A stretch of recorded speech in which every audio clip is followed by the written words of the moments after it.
Praise the lord. Kripa holy spirit fire power ministry తరపున మీ అందరికీ శుభాభివందనములు.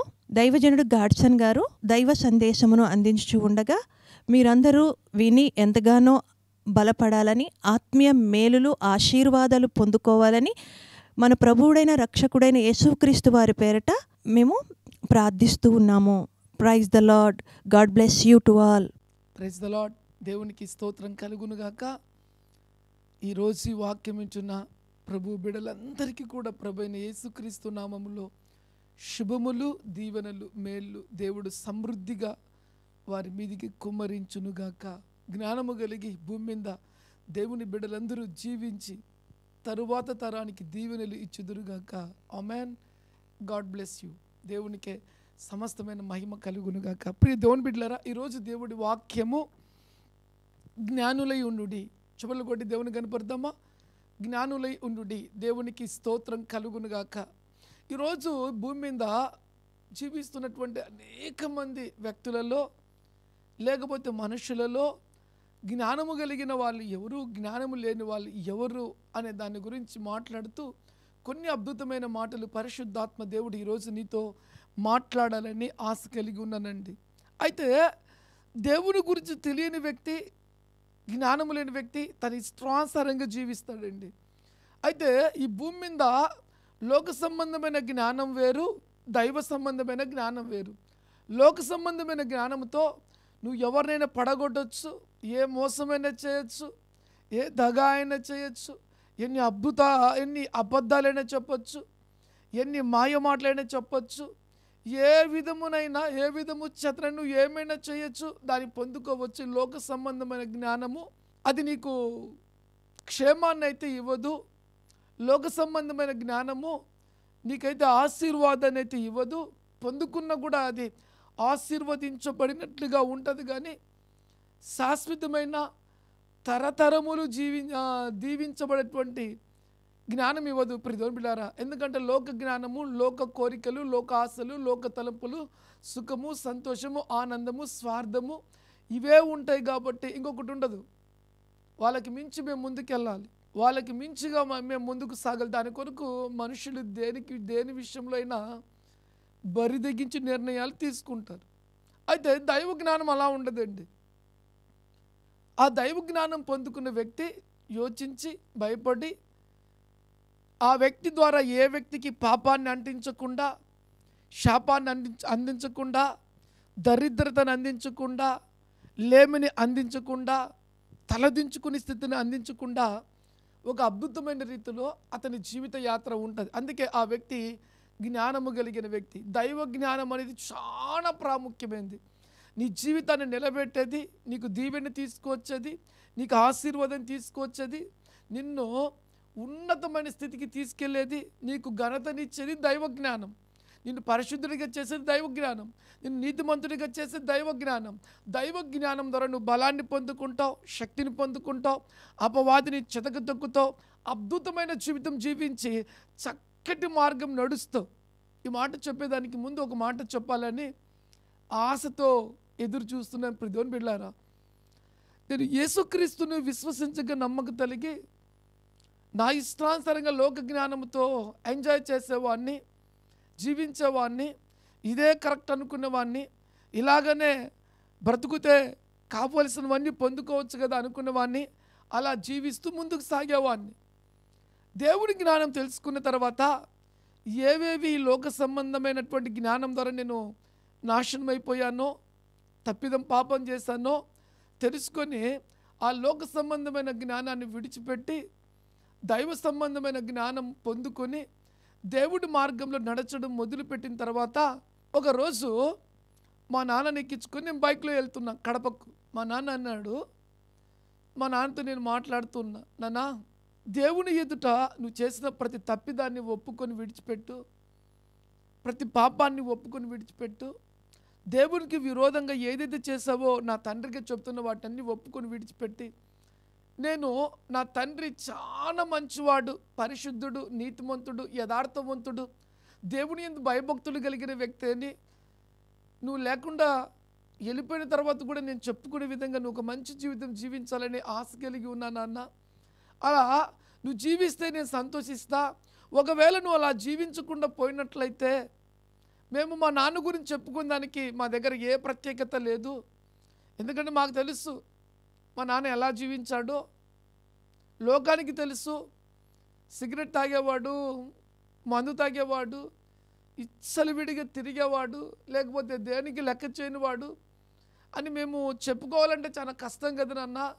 ఓపెన్గా చెప్పుకుంటున్నాను ప్రియమైన బిడ్డలారా. దాచిపెట్టుకుంటే దాగేది కాదు. ఒక వ్యక్తి చనిపోయిన బతికిన ఆ వ్యక్తి యొక్క జీవితాన్ని నువ్వు దాచిపెట్టచ్చేమో కానీ లోకం దాచిపెట్టదు.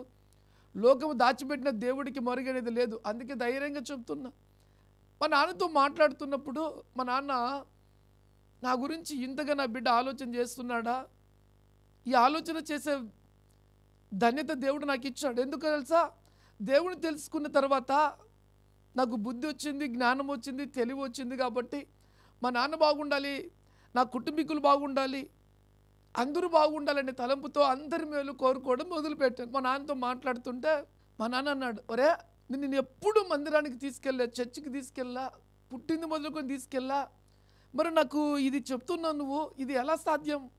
నువ్వు నాతోనే ఉన్నావు, నాతోనే తిన్నావు, నాతోనే పడుకున్నావు, మా అందరితోనే ఉన్నావు, భయంకరమైన అన్య జనాంగం మనము, మరి నాకు మంచి చెప్తున్నావు, మంచిగా జీవించమంటున్నావు అని మా నాన్న ఆశ్చర్యపోయాడు. ప్రియమైన బిడ్డలారా, మా నాన్న అంటూ ఒక మాట అన్నాడు, అరే నాకు తెలియకుండా ఎప్పుడన్నా చర్చికి వెళ్ళావా, యేసుక్రీస్తు గురించి తెలుసుకున్నావా అంటే, నన్ను పిలుచుకున్నాడు యేసు ప్రభు. అప్పుడే నా జీవితాన్ని యేసు ప్రభుకి ఇచ్చిన తర్వాతనే నా జీవితం మార్చబడింది. ఈ మాటలు చెబుతున్నది నేను కాదు, దేవుడి కృప నా మీదికి దిగి వచ్చింది. కాబట్టి సత్యం తెలుసుకున్నా, కాబట్టి మంచిని కోరుకున్నా, కాబట్టి ఆయన మార్గములో జ్ఞానం ఉంది, కాబట్టి ఆ జ్ఞానం దేవుడు నాకు ఇచ్చాడు. కాబట్టి మా నాన్న విషయంలో నేను జాగ్రత్త పడుతున్నా అంటే మా నాన్న ఆశ్చర్యపోయాడండి. జ్ఞానం లేకుండా చేసే కార్యాలు భయంకరమైన కార్యాలు. లోక సంబంధమైన జ్ఞానంతో, దైవ జ్ఞానంతో చేసే కార్యాలు అద్భుతమైన రీతిలో ఉంటాయి. అయితే దేవునికి స్తోత్రం కలుగునుగాక. ఈరోజు దేవుడి వాక్యం వింటున్నటువంటి నీతో పరిశుద్ధాత్మ దేవుడు మాట్లాడేటువంటి ఒక అద్భుతమైన మాట చెప్పాలని ఆశ కలిగి ఉన్నాను. ప్రియమైన బిడ్డలారా, యేసుక్రీస్తు రక్తంతో కడగబడి బాప్తిసులుగా మార్చబడి మందిరానికి వెళ్తూ బైబిల్ చేతపట్టుకొని ప్రార్థనలు చేస్తూ అనేకులకి దేవుని బిడలము, క్రైస్తవులము, దేవుని నమ్ముకున్నామని చెబుతున్న నీకు ఒక గుడ్ న్యూస్ ప్రియమైన బిడ్డలారా. ఇది నీ జీవితకాలం అంతా గుర్తుపెట్టుకుని ముందుకు సాగాలి. ఆమెన్, హల్లెలూయా. అయితే దేవుని నమ్ముకున్న తర్వాత ఆ వ్యక్తి దైవ సంబంధమైన వ్యక్తి ప్రియమైన బిడ్డలారా. రెండవది దైవ జ్ఞానముతో నింపబడవలసినటువంటి బిడ్డ. మూడవది ఈ భూమి మీద జీవించే జీవితం కూడా దైవ జ్ఞానముతో చక్కగా అడుగులు వేయవలసినటువంటి బిడ్డ. రండి దేవుని వాక్యములకి మనం వెళ్దాం. సామెతల గ్రంథం 8వ అధ్యాయం 33వ వాక్యాన్ని జ్ఞాపకం చేసుకుందాం. ఎవరు దైవ జ్ఞానం కలిగిన వ్యక్తి చూద్దామా? ఉపదేశమును నిరాకరింపక దాన్ని అవలంబించి జ్ఞానులై ఉండుడి. చొబర్లు కొట్టి దేవుని కనపరుద్దామా? ఛాలెంజింగ్తో కూడిన మాట ప్రియమైన బిడ్డలారా. యేసు రక్తముతో కడగబడిన తర్వాత నీ జీవితము దేవుడి వాక్యాన్ని, ఉపదేశమును నిరాకరించకుండా వాక్యం ఎలా చెబుతుందో, ఏం చెబుతుందో, నువ్వు ఎలా ఉండమని చెప్తుందో, ఎలా జీవించమని చెబుతుందో ఆ జీవితాన్ని నువ్వు ఎప్పుడైతే కొనసాగించడం మొదలు పెడతావో నువ్వు ఛాలెంజింగ్తో కూడిన జ్ఞానము కలిగిన వ్యక్తివి. అయితే దేవుడి వాక్యాన్ని అవలంబించకుండా నువ్వు జీవించినట్లయితే మూర్ఖులలో అతి భయంకరమైన మూర్ఖుడు. ఎందుకంటే జ్ఞానము లేక అజ్ఞానులుగా వారు జీవించి వారి జీవితాన్ని ముగిస్తారు. అయితే నువ్వు గుర్తుపెట్టుకోవాలా, జ్ఞానం కలిగినటువంటి దేవుని వాక్యము నీ దగ్గరకు వచ్చింది.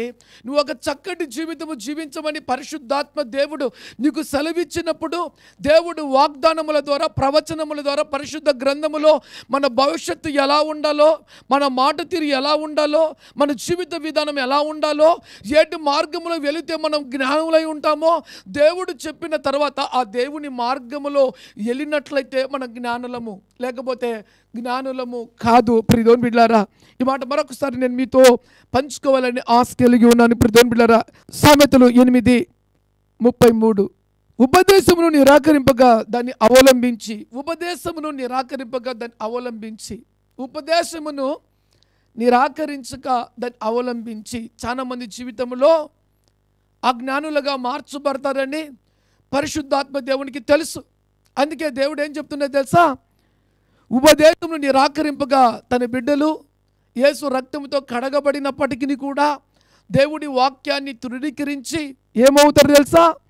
అజ్ఞానులు అవుతారు. కాబట్టే దేవుడు ముందుగానే చెప్పి మాట్లాడిస్తున్నాడు. మనం బైబిల్ చదువుతూ వెళ్ళిపోతూ ఉంటాం, కానీ ఆత్మీయ జీవితంలో సరి చేసుకునే విషయంలో కరెక్ట్గా ఉండమండి. అందుకే దేవుడు మాట్లాడుతున్నాడు ఈరోజు. చూడండి, ఉపదేశమును నిరాకరింపక మొండి పట్టుదల, రోషము కలిగిన పట్టుదల, బ్రతికినంత కాలము దేవుడి వాక్యానికి లోబడి విధేయత చూపిస్తే నా జీవితాన్ని నేను కొనసాగిస్తాను, నిరాకరించను దేవుడి వాక్యాన్ని, దేవుడి వాక్యానికి విరోధముగా నేను జీవించననే తీర్మానం నువ్వు ఎప్పుడైతే తీసుకుంటావో నువ్వు భూమి మీద రోషము కలిగిన వ్యక్తివి, జ్ఞానవంతుడివి, జ్ఞానవంతురాలివి. ఛాలెంజింగ్తో కూడిన మాట. నువ్వు నిరాకరించి బ్రతుకుతున్నావు అంటే మాట మార్చి చెబుతా, జీవిస్తున్నావు అంటే మాట మార్చి చెబుతా, దినములు గడిచిపోతున్నాయంటే మాట మార్చి చెబుతా. నువ్వు అపోహలో ఉన్నావు, అజ్ఞానములో ఉన్నావు, ఈ లోక సంబంధమైన వాటి మీద దృష్టి కలిగి దేవుడి వాక్యాన్ని ప్రక్కన పెట్టిన వ్యక్తిగా ఉన్నావు. ఇది నువ్వు గుర్తుపెట్టుకోవాలి, మర్చిపోకుండా. అందుకే నీకోసం ఇక్కడ రాశారు దేవుడు, ఊరికి రాయలా. నీలో నువ్వు వేసే ప్రతి అడుగు అడుగునా నీ భార్య, భర్త, తల్లి, తండ్రి, బంధువులు నీవు జ్ఞానముతో అడుగులు వేయాలని కోరుకుంటారో లేదో నాకైతే తెలియదు. నా యేసు ప్రభులాగా ఎవరు కోరుకోరండి, అదైతే 100% చెప్తా. 100%. ఒకవేళ కోరుకుంటే అంతో ఇంతో కోరుకుంటారు. 100%, 100కి 100% ఒక అద్భుతమైన చక్కటి జీవితం జీవించాలని కోరుకునేది ఎవరంట? దేవుడు. నీ తల్లిదండ్రులకు వీళ్ళందరినీ నీకు ఇచ్చాడు. అయితే దీనికి ముందుగా దేవుడు తన చేతులతో నిన్ను కలగజేశాడు. కాబట్టి ఆ దేవుడి ఆత్మ ఏం చెప్తుందంటే, బిడ్డా నా ఉపదేశమును నిరాకరించక దాని మార్గంలో నడుచు, అప్పుడు నువ్వు జ్ఞానవంతుడిగా, జ్ఞానవంతురాలిగా మార్చబడతావు అని దేవుడు శాశ్వతమైన ప్రేమతో ప్రేమించి తన హస్తముతో రాసినటువంటి మాటలు ఇవి. నీ జీవితాన్ని దీవెనకరంగా ఉండేదానికి దేవుడు చెప్పినటువంటి మాటలు, పలుకులు, ఈ మాటలు నీ హృదయములో చేర్చుకొని ఆయన మార్గములో జీవించుటకు సిద్ధపాటు కలిగిన వ్యక్తివైతే దేవుని సంతోషపెట్టే వ్యక్తివి. దేవుని సంతోషపెట్టే వ్యక్తివైతే భూమి మీద నీ వాళ్ళనందరినీ, నీతో ఉన్న వాళ్ళనందరినీ, నీ ప్రాంతంలో ఉన్న వారినందరినీ సంతోషపెట్టే వ్యక్తిగా ఉంటావు, జ్ఞానవంతుడిగా ఉంటావు. దేవుడి వాక్యానికి విరోధంగా జీవిస్తే అజ్ఞానములో పడిపోతాం. కాబట్టి దేవుడి వాక్యం ముందుగా చెప్తుంది, జ్ఞానవంతులు ఎవరంటే ఉపదేశమును నిరాకరించగా. ఈరోజు ఈ మాట చదువుతున్నప్పుడు, దేవుడు మాట్లాడుతున్నప్పుడు, ఎన్ని దినములు దేవుడి మందిరాన్ని నిరాకరించావు?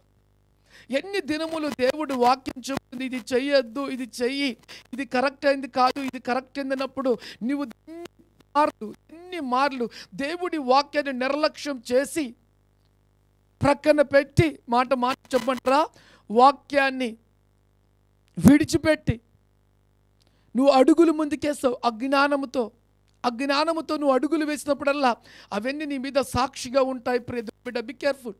నువ్వు వెళ్తున్న మార్గం కరెక్ట్ కాదు, అజ్ఞానంతో కూడిన మార్గము అని నువ్వు గుర్తెరిగినట్లయితే ఈ దినమునకైనా నువ్వు ధన్యుడివి, ధన్యురాలివి. ప్రియదేవుని బిడ్డలారా, ఎవరు జ్ఞానులు భూమి మీద? చూడండి, ఉపదేశమును నిరాకరింపగా దాన్ని అవలంబించి జ్ఞానులై ఉండుడి. ఉపదేశమును నిరాకరించగా దాన్ని అవలంబించిన వాళ్ళే జ్ఞానులు. జ్ఞానముతో నింపబడిన వాళ్ళు, దీవెనలతో నింపబడిన వాళ్ళు, విశ్వాసంతో నింపబడిన వాళ్ళు, విజయముతో నింపబడిన వాళ్ళు, ఎప్పటికి కూడా దేవునితో నడిచేటువంటి వాళ్ళు వీళ్ళే. దేవుని బిడ్డలారా, ఇంకొక మాట కూడా చదువుకొని మనం ముందుకెళ్దాం. ఏంటి ఈ మాట? ఎఫెసీయులకు రాసిన పత్రిక 4వ అధ్యాయం 30వ వచనం. దేవుని పరిశుద్ధాత్మను దుఃఖపరచకుడి, విమోచన దినము వరకు ఆయన యందు మీరు ముద్రించబడి ఉన్నారు. చప్పట్లు కొట్టి దేవుని కనపరుద్దామా? జ్ఞానము కలిగిన వ్యక్తుల గురించి, ఆయన మార్గములో నడిచే వ్యక్తుల గురించి దేవుడు సెలవిస్తున్న అద్భుతమైన మాట. ప్రియదేవుని బిడ్డలారా, చూడండి, దేవుని పరిశుద్ధాత్మను దుఃఖపరచకుడి. నీవు దేవుడి వాగ్దానాన్ని, దేవుడి ఉపదేశాన్ని నువ్వు విడిచిపెట్టి వెళ్ళిపోతూ ఉన్నప్పుడల్లా నీలో ఉన్న పరిశుద్ధాత్మ దేవుడు ఎంత బాధపడుతుంటాడు తెలుసా? ప్రియదేవుని బిడ్డలారా, కుమిలిపోతూ ఉంటాడు, వేదనకు గురి అవుతూ ఉంటాడు. సత్యము నేను చెప్పాను అయినా కూడా లెక్క చేయలేదు, ఆయన మార్గాన్ని విడిచిపెడుతున్నాడని నీలో ఉన్నటువంటి పరిశుద్ధాత్మ దేవుడు ఎంతగానో వేదన పడుతూ ఉంటాడు. ప్రియదేవుని బిడ్డలారా, చూడండి, దేవుడు మాట్లాడుతూ ఉన్నాడు. ప్రాణమిచ్చి రక్తమిచ్చుకున్న దేవుడు నిన్ను విమోచన దినం వరకు, చూడండి, ఈ మాట చాలా ఆశ్చర్యం కలిగిస్తుంది. విమోచన దినం వరకు ఆయన యందు మీరు ముద్రించబడి ఉన్నారు, ముద్రించబడి ఉన్నారు. విమోచన దినము వరకు తిరిగి నువ్వు పరలోకానికి ఎత్తబడి పరలోకంకి వెళ్ళేంత వరకు పరలోక మార్గము, యేసు మార్గము జ్ఞానులు మాత్రమే ఆయన మార్గాన్ని అవలంబించి వెళ్తూ ఉంటారు. ఆ విమోచన దినం వరకు నువ్వు దేవుని వాక్యం చదివిస్తుంది. ముద్రించబడిన వ్యక్తివి, వాక్యమిని ఉపదేశాన్ని అవలంబించిన వ్యక్తి ఎప్పుడు కూడా పరిశుద్ధాత్మ దేవుని, నీలో ఉన్న పరిశుద్ధాత్మ దేవుని దుఃఖపరచడు. రెండోది, నేను పరలోకానికి వెళ్ళాలి అంతవరకు నేను ఆయన మార్గములో, చక్కటి మార్గములో నడుస్తాను. నేను ప్రతిష్ఠించబడిన వ్యక్తిని. నేను దేవుడి వాక్యం చదివిస్తుంది ప్రియమైన బిడ్డలారా, యేసు రక్తముతో ముద్రించబడిన వ్యక్తిని అని గుర్తెరిగిన వ్యక్తిగా ఒక మంచి జీవితం జీవించి ఆ వ్యక్తి పరలోకానికి ఎత్తబడిన తరువాత తన కుటుంబీకులు ఏమంటారో తెలుసా? నా తండ్రి, నా తల్లి, నా బంధువులు వారు పరలోకంలో ఉన్నారు. వారు బ్రతికిన జీవితము లోక సంబంధమైన జీవితం కాదు. లోకముతో వారు ఎప్పుడూ కూడా కాంప్రమైజ్ కారు. వారు దేవుడి మార్గములు ఎరిగిన వారు, జ్ఞానము కలిగి లోక మార్గములను పక్కన పెట్టి చక్కటి మార్గములు వాళ్ళు వెళ్ళారు. వారు ఎప్పుడు వారి ఆత్మను ఆర్పుకోలేదు, వారి ఆత్మను దుఃఖపరుచుకోలేదని మన తరువాత తరం వారు చెప్పుకుంటారు. మనం కూడా సంతోషంగా బతకగలుగుతాం. చప్పట్లు కొట్టి దేవుని గణపరుద్దామా ప్రియమైన బిడ్డలారా. అయితే ఒక అద్భుతమైనటువంటి మాట నేను మీతో చెప్పుకుంటున్నాను ప్రియమైన బిడ్డలారా. ఒక వ్యక్తి జీవించే జీవితము వెనుక, ఆ వ్యక్తి నీతిమంతమైన జీవితం అయితే తన కుటుంబీకులు భూమి మీద భిక్షం ఎత్తుకున్నట్టుగా లేదు అని దేవుని వాక్యం సెలవిస్తుందండి. అదే ఆ వ్యక్తి నీతివంతమైన వ్యక్తిగా కాకుండా ఉన్నట్లయితే భక్తిహీనుల సంతానము భూమి మీద అతి భయంకరమైనదని దేవుని వాక్యం సెలవిస్తుంది. అయితే ఈరోజు వాక్యం ఇచ్చినటువంటి నీవు నీ జీవించే జీవితంలో ఒక చక్కటి అద్భుతమైన మార్గాన్ని నువ్వు నడిచినట్లయితే నువ్వు ధన్యుడివి, ధన్యురాలివి ప్రియమైన బిడ్డలారా. ఈ మాటను మనము చదువుకుందామా? దేవుడి లేఖనములోని మాట మనము జ్ఞాపకం చేసుకుందామా? విలాప వాక్యములు 5:7. మా తండ్రులు పాపం చేసి గతించిపోయి మేము వారి దోష శిక్షను అనుభవించుచున్నాము. ఈ మాట జ్ఞాపకం చేసుకుంటే హృదయం బద్దలైపోతుంది ప్రియమైన బిడ్డలారా. జ్ఞానము లేక ఇష్టానుసారమైన జీవితం జీవించి కళ్ళు మూసిన తర్వాత వారి బిడ్డలు ఆ పాప శాపపు బంధకములో బంధించబడి వేదనతో పలుకుతున్న మాటలు ఏంటి మాటలు అంటే, మా తండ్రులు చూడండి, మా తండ్రులు పాపం చేసిపోయి వారి ఇష్టానుసారమైన జీవితం జీవించి గతించిపోయి, అయితే మేము వారి పాప దోషను అనుభవించుచున్నాము. ఒక వ్యక్తి యొక్క జీవితం భూమి మీద కరెక్ట్గా లేకుండా ఇష్టానుసారంగా జీవించినట్లయితే ఆ వ్యక్తితోనే కాదు, ఆ వ్యక్తి తర్వాత దేవుని వాక్యం సెలవిస్తుంది 3-4 తరముల వరకు దేవుడు వారి పాపశాపములు వారి బిడ్డలో వేస్తానన్నాడండి. ఈ తరం వారు ఎట్లున్నారంటే, మా పుట్టుక సరిలేదు, మా జీవితం సరిలేదు, మా తండ్రి సరిలేదు, మా తల్లి సరిలేదు, అందుకే మేము శాపగ్రస్తమైన జీవితం జీవిస్తున్నాము, మాకు నెమ్మది లేదు, మాకు పరిశుద్ధత లేదు, మా జీవితం ఇంతే అనుకుంటున్నాము. మాట చెప్పమంటావా? సింహము కడుపున సింహమే పుడుతుంది, పులి కడుపున పులే పుడుతుంది. భక్తిహీనుల కుటుంబంలో ఆ పిల్లలు కూడా ఎలాంటి వారుగా మార్చబడతారంటే భక్తిహీనులుగా మార్చబడతారు. ఆ నాన్న తాగుతాడు, అమ్మ ఇష్టానుసారంగా ఉంటుంది, పిల్లలు ఇంకా ఇష్టానుసారంగా ఉంటారు. వారికి క్రమము లేదు, దేవుడి భయము లేదు, దేవుడి జ్ఞానము లేదు, దేవుడి మార్గము తెలియదు.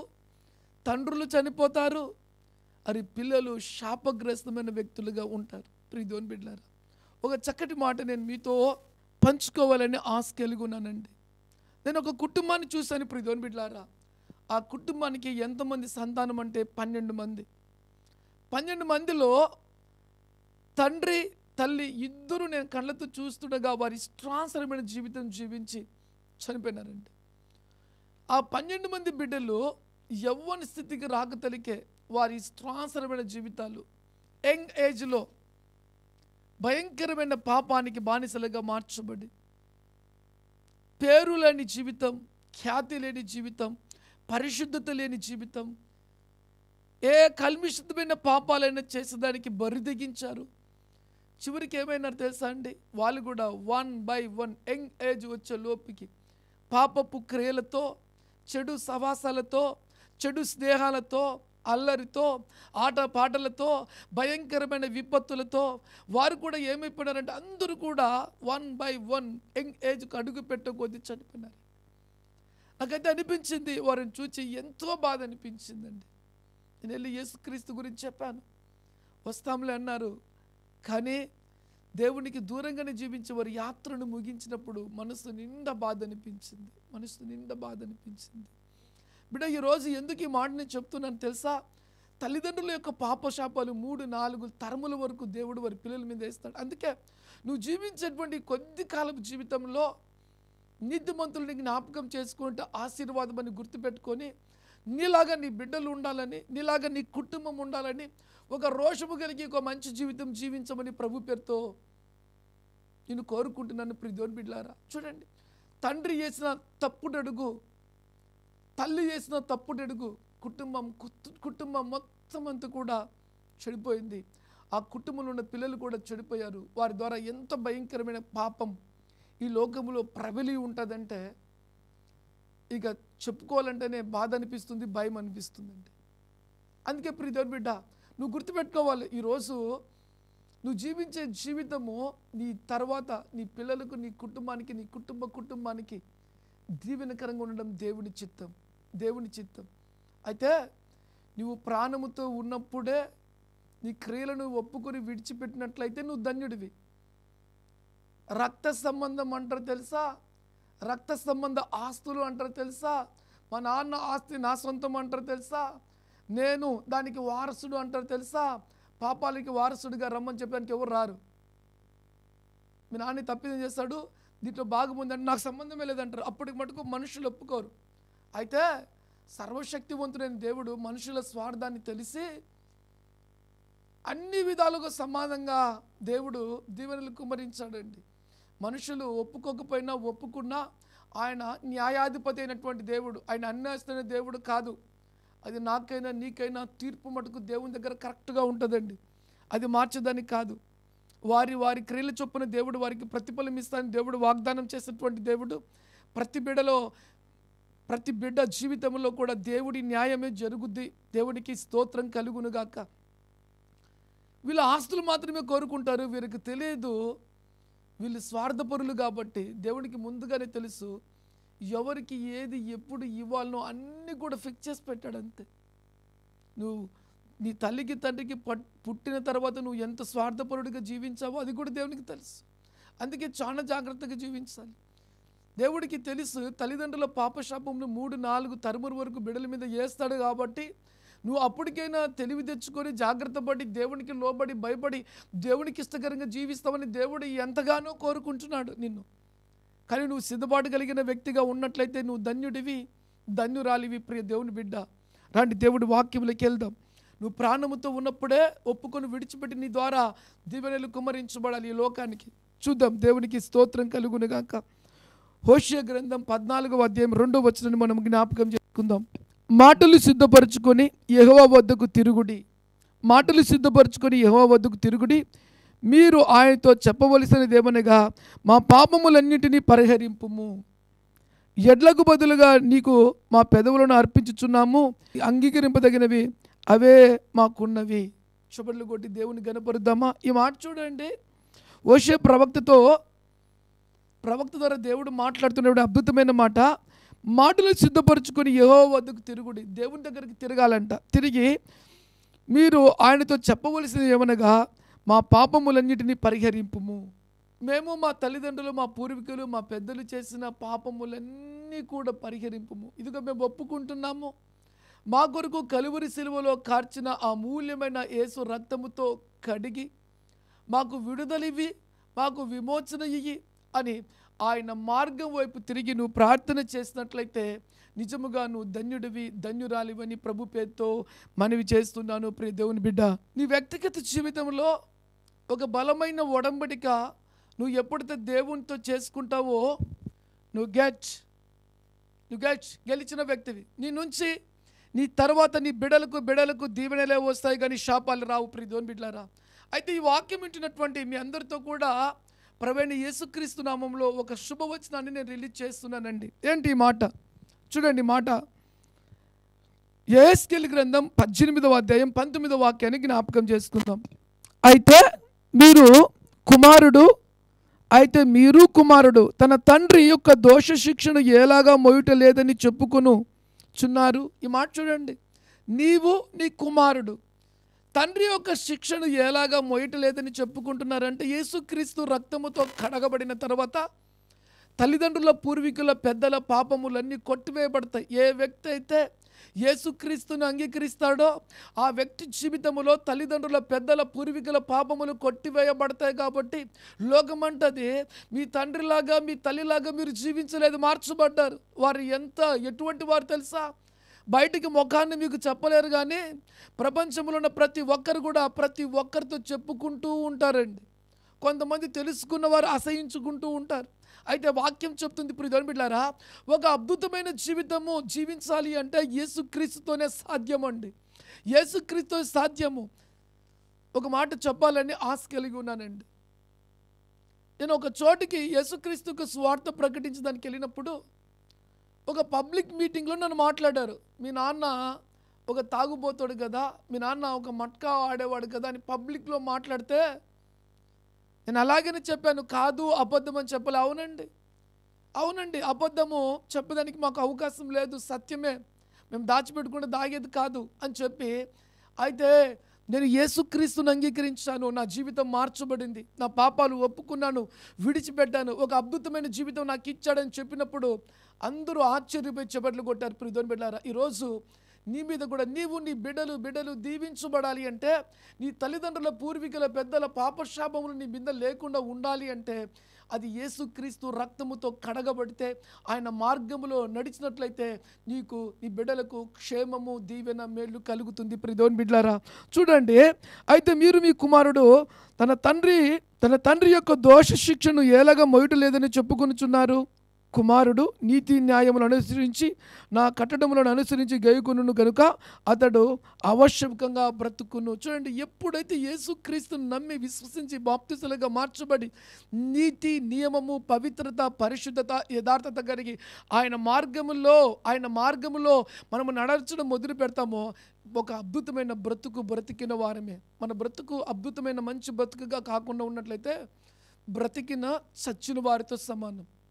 ఇష్టానుసారమైన జీవితం జీవిస్తే మనం బ్రతుకుతున్నామని అనుకుంటున్నాం, కానీ మనకి ఇష్టానుసారమైన జీవితంతో ఎంతమంది వేదన గురవుతుంటారో, బాధకు గురవుతుంటారో, చెప్పుకుంటూ ఉంటారో, తిట్టుకుంటూ ఉంటారో, వీడెప్పుడు పోతావు, ఇవి ఎప్పుడు పోతుంది. నిజంగా ఆ నిజంగా ఆ భయంకరమైన మనుషుల్లో ఆ వ్యతిరేకత చూస్తే భయం అనిపిస్తుంది ప్రియ దేవుని బిడ్డ.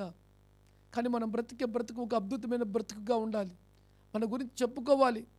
అదే చెప్పుకునే విధంగా బతుకుతే మంది బ్రతుకండి. ఆమెన్, హల్లెలూయా. అట్టి జీవితం నువ్వు జీవించాలి అంటే దేవుని వాక్యం సెలవిస్తుంది, ఒకే ఒక ఆయన మార్గంలో నడిచి ఆయన హృదయంలో చేర్చుకున్నట్లయితే ఈ అద్భుతమైన జీవితం యేసుక్రీస్తు వారు నీకు ఇస్తారు. చప్పట్లు కొట్టి దేవుని కనపరుస్తారా? సామెతలు 14:26 ఈ మాట కూడా చూడండి, అద్భుతమైన నీకు బలాన్ని ఇవ్వబోతుంది ప్రియ దేవుని బిడ్డలారా. సామెతలు 14:26 యెహోవా యందు భయభక్తులు కలిగినట బహు ధైర్యము పుట్టించును. ఈ మాట చూడండి, ఒక వ్యక్తి ఒక మంచి జీవితం జీవించడానికి దేవుని యందు భయభక్తులు కలిగినప్పుడు ఏ తప్పిదము చేయడు, ఏ పాపము చేయడు. ఆ వ్యక్తి ఎటువంటి వాడంటే బహుధైర్యము కలిగిన వ్యక్తి.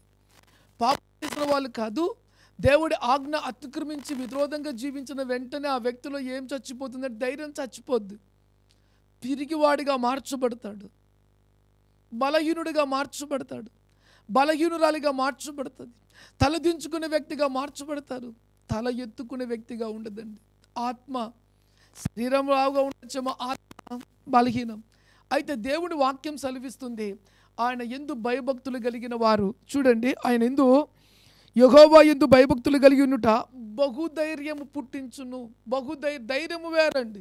బహుధైర్యము అంటే ఆ వ్యక్తి జీవితంలో బహుధైర్యము కావాలి అంటే దేవుని యందు భయభక్తులు కలిగినప్పుడు ఏ తప్పిదము ఏ పాపము చేయడు. కాబట్టి ఆ పిల్లలు కూడా ఇంకా గొప్ప భయభక్తులు కలిగిన వారిగా ఉంటారు. బహుధైర్యవంతులుగా వారి పిల్లలు వారి సంతానం భూమి మీద దేవుని కొరకు రోషం కలిగిన వారిగా ఉంటారు. చప్పట్లు కొట్టి దేవుని కనపరుద్దామా? హల్లెలూయా. దేవునికి మహిమ కలుగును గాక. మీకా గ్రంథం 7వ అధ్యాయం 19-20 వచనాలు మనం చదువుకుందాం. ఆయన మరలా మన యందు జాలిపడును. ఎప్పుడైతే మనము ఆయన వైపు తిరుగుతామో, ఆయన పాదాలు పట్టుకుంటామో, దేవుడి వాక్యం సెలవిస్తుంది. ప్రియమైన బిడ్డలారా, వాక్యము తెలియక మనం వెనుక తిరిగి ఉంటాం. వాక్యం తెలుసుకున్న తర్వాత, లేఖనములు ఈ విధంగా ఉన్నాయని తెలవబడిన తర్వాత మనము ఆయన వైపు తిరిగినప్పుడైతే మనలో ఉన్న విరోధమైన ఆత్మను పక్కన పెట్టి లోబడినట్లయితే ధన్యులమండి. చూడండి, దేవుని వాక్యం సెలవిస్తుంది. ఆయన మరలా మన యందు జాలిపడును, మన దోషమును అణిచివేయును. చప్పట్లు కొడి దేవుని కనపరుస్తూ నువ్వు తిరుగుతే దేవుని వైపు, దేవుడు నీ వైపు తిరుగుతాడండి. అద్భుతమైన మాట. మన దోషములను అణిచివేయును, వారి పాపములన్నిటినీ సముద్రపు అగాధములో నీవు పడవేద్దువు. సముద్రపు అగాధములో నువ్వు ఆయన వైపు తిరిగి పశ్చాత్తాపం కలిగి ఆయనకు లోబడతానన్నట్లయితే ప్రతి తప్పిదాన్ని, పాపాన్ని, విరోధమును, వ్యతిరేకతను అంతా తీసివేసి సముద్రపు అగాధములో వేస్తాడంట. రెండో అద్భుతం చెప్తాను చూడండి. పూర్వకాలమున నీవు నీ పితరులైన అబ్రహాం, యాకోబులతో ప్రమాణం చేసిన సత్యమును, కనికరమును నువ్వు అనుగ్రహింతువు. అద్భుతమైన మాట. అబ్రహాం, ఇసాకును దేవుడు ఏ విధంగా జ్ఞాపకం చేసుకుని దీవించాడో ఆ విధంగా దేవుడి దీవెనలు నీ మీదికి దిగి వస్తాయంట. చప్పట్లు కొట్టి దేవుని కనపడదామా? ఈరోజు వాక్యం విన్నాం. జ్ఞానవంతురాలిగా మన పూర్వీకులైనటువంటి అబ్రహాం, ఇసాకులకు నిజంగా పేరు తెచ్చేవారిగా మనం ఆయనకు లోబడితే వారితో చేసిన నిబంధన దేవుడు ఈరోజు నీతో చేస్తా అన్నాడు. హల్లెలూయా. కళ్ళు మూసుకుందాం, తీర్మానం చేసుకుందాం. పరిశుద్ధుడా, ప్రేమ కలిగిన తండ్రి, నీకు వందనాలు, స్తుతులు, స్తోత్రాలు చెల్లించుకుంటున్నాను ఆయన. ఇంతవరకు నువ్వు మాట్లాడిన ప్రతి మాటను బట్టి నీకు వందనాలు. నీ మాట లేఖనములు సత్యము నాయన. అవి ప్రపంచమందంతటా ప్రతి బిడ్డ జీవితంలో నెరవేర్చబడేటువంటి మాటలు. ఈరోజు మాతో మాట్లాడినందుకే నీకు వందనాలు. రేపటి దినమున మేము మా తర్వాత తరానికి ఏమి ఇస్తున్నామో, ఈ తరములో మేము ఏమైపోతామో, ఎలా ఉండాలో నువ్వు మాట్లాడావు తండ్రి. నీకు వందనాలు. దేవుని లేఖన మాటలు చొప్పున తండ్రి మేము జ్ఞానము కలిగిన వారిగా వాక్యానుసారంగా జీవిస్తూ తండ్రి నీకు ఇష్టలుగా ఉన్నట్టుకు సహాయం చేయమని ప్రార్థన చేస్తున్నాం. ఈ వాక్యం విన్న ప్రతి బిడ్డ మీదకి నీ కృప, నీ దయ, నీ కనికరము, నీ ఆశీర్వాదం దయచేయండి. వారి హృదయాన్ని బలపరచండి తండ్రి. నీ కొరకు సాక్షులుగా జీవించుటకు సహాయం చేయండి నాయన. నీ యందు భయభక్తులు కలిగిన వారు తండ్రి అయా బహుధైర్యవంతులని మాట్లాడావు తండ్రి. అట్టి ధైర్యము దేవుని బిడ్డలందరికీ కూడా ప్రసాదించమని ప్రార్థన చేస్తున్నా. నీ బిడ్డలకు శాంతిని దయచే, సమాధానము దయచే, నెమ్మది దయచే, విడుదల దయచే, తరతరముల దీవెనని బిడ్డల మీద కుమరించమని, ప్రతి బిడ్డను సిలువ చాటును మెరుగుపరచమని వేడుకుంటున్నా. చేయి పట్టుకొని నడిపించమని ప్రార్థన చేస్తున్నా తండ్రి.